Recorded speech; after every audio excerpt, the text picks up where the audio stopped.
நெருப்புடா. நான் ஒரு தடவை சொன்னேன் 100 தடவை சொன்ன மாதிரி.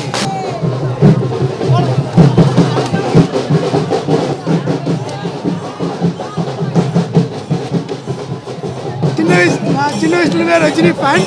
எங்கள் வீட்டில் இருக்கிற எல்லாரும் ரஜினி ஃபேன். ரஜினிக்காக உயிர் கூட என்ன சொல்கிறது, அவருக்காக அழுது வேணாம், அதெல்லாம் அவருக்காக என்னவெல்லாம் பண்ணுவேன். அங்கே எங்களை பேனர் அடிச்சிருக்கிறோம், சந்தோஷமாக கொண்டாடணும். தலைவர் என்னைக்குமே நெருப்பு தான், கிட்ட வந்தாங்க எரிச்சிடும். கண்ணா ஆண்டவனு ஒருத்தர் இருக்கான், அவன் பார்த்துக்குவான். பாய். நான் இந்த படத்தை பார்க்கறதுக்குன்னே நான் சவுதியிலேருந்து வந்திருக்கேன். இந்த என் தலைவனோட படத்தை பார்த்துட்டு நான் மீண்டும் சவுதிக்கு போவேன். என் தலைவனை மாதிரி ஒரு தலைவர் இங்கே எங்கேயும் கிடையாது. என் தலைவர் நினைச்சா தமிழ்நாட்டில் ஆட்சி கூட பிடிக்கலாம்.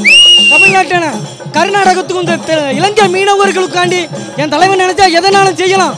ஆனால் அவரை செய்ய விடாம நிறைய பேர் தடுத்துக்கிட்டு இருக்காங்க.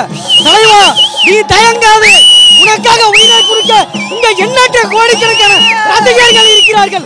உனக்காக தற்கொலை முறையா மாறதுக்கு நான் தயாராக இருக்கிறேன் என்பதையும் மராட்டிய மாநில தலைமை மன்ற தலைவர் அண்ணன் நித்யானந்தர் அவர்கள் தலைமையின் சார்பாக உனக்காக உயிரை கொடுக்கவும் தயாராக இருக்கிறோம் என்பதை இந்த நல்ல வேளையில தெரிவித்துக் கொள்கிறோம். நன்றி, வணக்கம். வாழ்க பாரதம், ஜெய்ஹிந்த். நெருப்புடா, நெருங்குனா பொசுகிற கூட்டம். காலையில் 4 மணிலேருந்து கூட்டமாக இருக்காங்க எல்லாரும் பார்க்குறக்கு, படத்தை பார்க்குறக்கு. தலைவர் நல்ல படம், சூப்பர் படம், எல்லாரும் பார்க்கலாம். குடும்பத்தோடு வந்து பாருங்கள், எல்லாம் நல்லா இருக்கும். நீங்கள் பார்க்குற மாதிரி இருக்க மாதிரி எல்லா படம் சூப்பர் படமாக இருக்கும். ரஜினியோட இது ரொம்ப கலக்கலாக இருக்குது. தலை ரஜினிகாந்த் ரொம்ப சூப்பர் ஸ்டார் தான். எல்லாரும்